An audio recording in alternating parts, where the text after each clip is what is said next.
మొట్టమొదట ఆ చెట్టు. ఎందుకనంటే అక్కడ ఆ ప్రాంతానికి అంతటికీ కూడా పరిపాలకులుగా ఉండేవారు ఒక జమీందారు గారు, రాజా ఇనుగంటి వెంకట రామరాయణి బహద్దూరు వారని. ఆయన గోర్స ప్రాంతాన్ని రాజధానిగా చేసుకుని పరిపాలిస్తుండేవారు.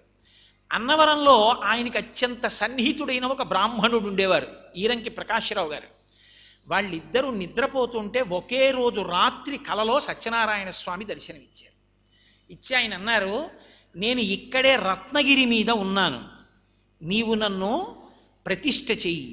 ప్రతిష్ఠ చేస్తే ఈ ప్రాంతమంతా సస్యశ్యామలంగా ఉంటుంది.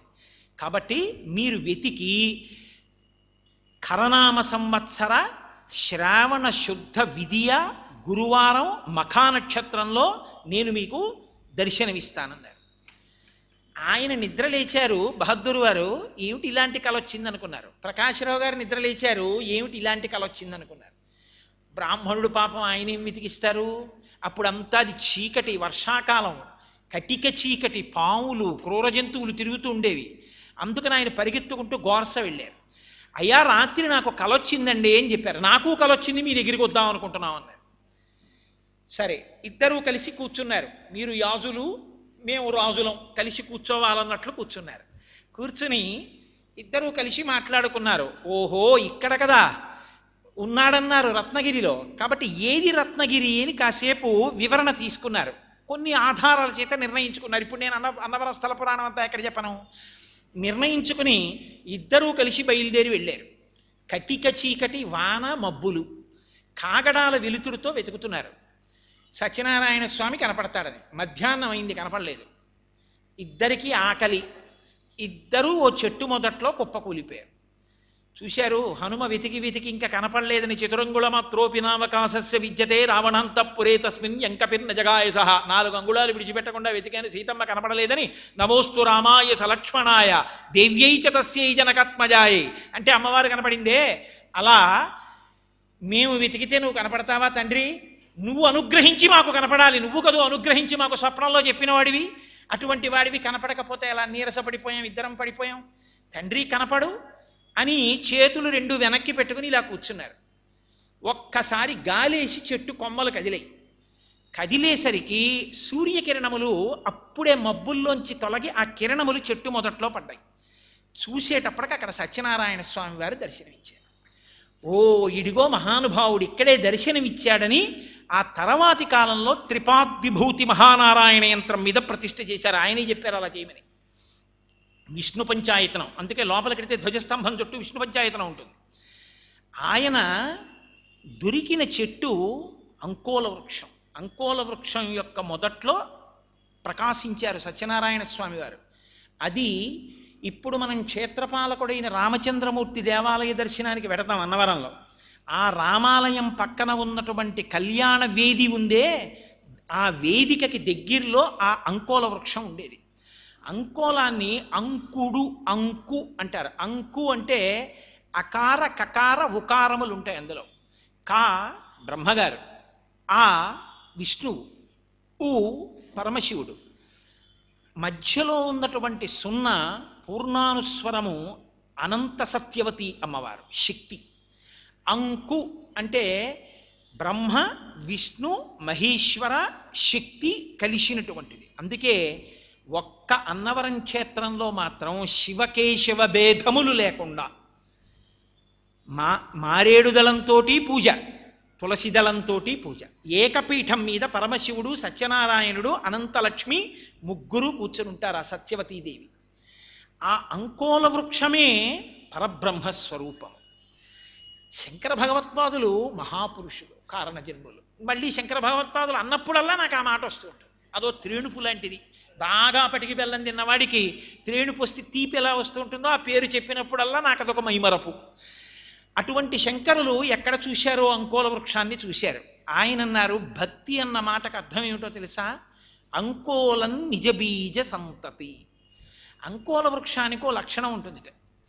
పక్వము కానిటువంటి కాయ చెట్టు నుంచి కింద పడిపోతే అది పగిలిన తరువాత దాని విత్తనములు మళ్ళీ వెళ్ళి ఆ చెట్టుకు అంటుకుంటాయి.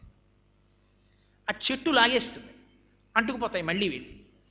చెట్టు దాని విత్తనములనది లాగినట్టు అంకోల వృక్షమునకు సంబంధించినటువంటి గింజలు వెళ్ళి అంకోల వృక్షమునే అంటుకున్నట్టు భక్తి యొక్క ప్రధాన ధ్యేయము అది.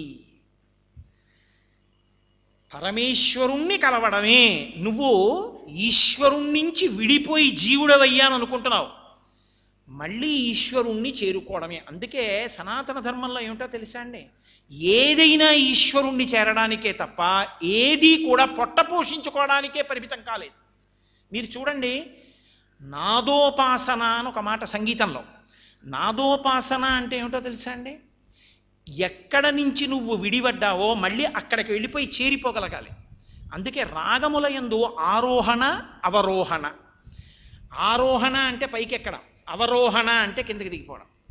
అవరోహణ కిందకు వచ్చాడు, మళ్ళీ ఎక్కడికి వెళ్ళిపోవాలి, సానిదపమగరిస అని కిందకు వచ్చిన వాడు ఈ రీ నుంచి మళ్ళీ పైకి ఎక్కడికి వెళ్ళాలి, ఆ సాలోకే వెళ్ళిపోవాలి. జీవుడిగా కిందకు వచ్చిన వాడు మళ్ళీ పైకెక్కి పరబ్రహ్మమునందు లయం కావాలి. ఇది నాదోపాసన. సంగీతము యొక్క ప్రధాన ప్రయోజనమేమి, పరవశించి పాడుకుని నాదోపాసన చేసి ఈశ్వరుడు యందు కలవాలి. ఆ ఉపాసన నీకు ఇక్కడ కదిలితే దానికి పొంగిపోతాడు తప్ప ఇంకొక దానికి మాత్రమే పరిమితమైనది కాదది. అదే కాదు, నీకు బాగా భౌగోళిక శాస్త్రం వచ్చు, ఇన్ని పర్వతములు, ఇన్ని నదులు, ఇన్ని సముద్రములు, ఇన్ని పీఠభూములు, ఇన్ని ఎడారులున్నాయని తెలుసుకోవడం కాదు, ఇన్నిటిని సృష్టి చేసిన వాడెవడని ఆ మహాశిల్పిని చూడగలగడం. నీకు లెక్కలు బాగా రావడం కాదు, ఇన్ని లెక్కలు నేను కడితే లెక్కలు కట్టలేనన్నిటిని సృజించినటువంటి ఆ మహాశిల్పి ఎవడని నువ్వు ఊహించగలగడం. నీకు తెలిసిన్న దానితో తెలియని దాన్ని అన్వయం చేసుకుని దాన్ని చేరుకోవడానికి ప్రయత్నించడం సనాతన ధర్మంలో ప్రతి శాస్త్రము యొక్క ప్రయోజనం. అందుకు కదూ నాదోపాసన చేసిన వాడను నీవాడను నేనైతే అని ఒక్క మాట అంటే, అదిగో వాళ్ళు క్షుద్రులెరుగరు, వాళ్ళకి తెలియదు, కానీ నువ్వు సంతోషించాలి, నా నాదోపాసన నీకు తెలుసు అంటే పరవశాన మెరిసే మెరుపులు మురిసే పెదవుల చిరుచిరు నవ్వులు కాబోలు, అదిగో ఆ కదులుతున్నటువంటి నీ జడలు, ఆ ఒక్కసారి పరవశాన శిరసూగంగా ధరకుజారన శివగంగా నా గానలహరి నువ్వు మునుగంగా ఈ ఆనంద వృష్టినే తడువంగా, అది నాదోపాసన కాదు. నేను ఏదో చెప్తున్నానని మీరు అనుకోకండి, నేను ఒక యథార్థాన్ని ఆవిష్కరిస్తున్నాను. ఇవాళ చెప్పింది కాదు, చాలా చోట్ల చెప్పాను. ఇది ఆయన పొంగాలి, వీళ్ళు వింటే ఎంత వీళ్ళకి పోతే ఎంత వాళ్ళకేం తెలుసు, వాళ్ళకి నా గురించి తెలియదు, నేనేం చేస్తున్నానో ఎందుకు పాడతానో వాళ్ళకి తెలియదు. వాళ్ళకి ఏం తెలుసు అంటే నా పక్కన ఎవరుంటారు, నాతో ఎవరుంటారు, నా వెనక ఎవరుంటారు, ఇవే తెలుసు వాళ్ళకి. నీకు తెలుసు నేనెవరో, ఎందుకు పాడుకుంటాను.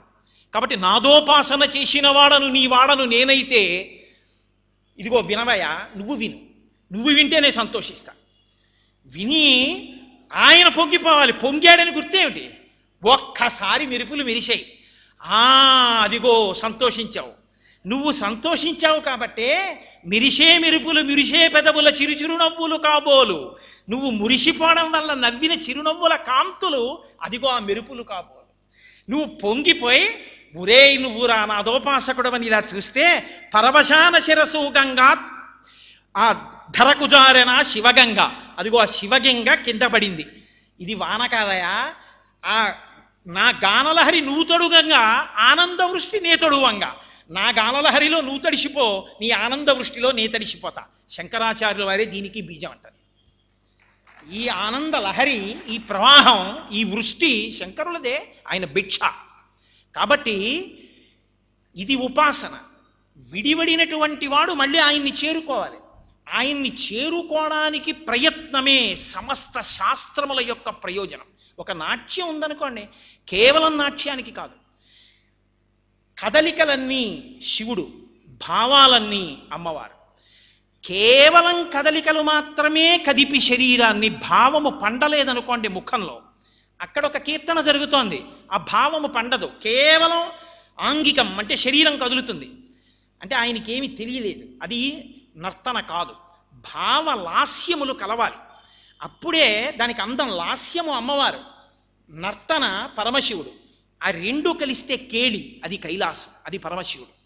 నువ్వు పొంగిపోయి పరవశించి హద్దు లేకుండా శివోపాసనగా భావ ప్రకటన చేస్తూ నువ్వు కదిలిపోతే శివుడు ఆవహించాడు. అప్పుడు నువ్వు శివానందమును పొందావు. నువ్వు పొందిన ఆనందమునకు అందరూ ఆనందమును పొందుతారు. నువ్వే పొందని ఆనందం ఇంకొన్ని ఎలా ఆనందింపజేస్తుంది? నీకే లేదా ఉపాసన, నీకే లేదా పొంగు, నీకు లేని పొంగి ఎవరిని పొంగిస్తుంది?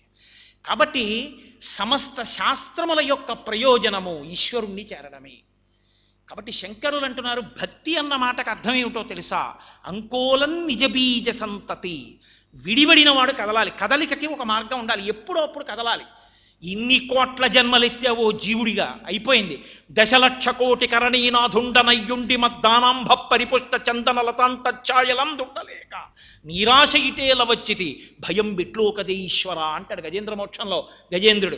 1,00,00,000 కోటి కరణీనాథుండనయ్యుండి 10 లక్షల కోట్ల భార్యలకి నేను భర్తనన్నాడు. అంటే అంతమంది ఉంటారా?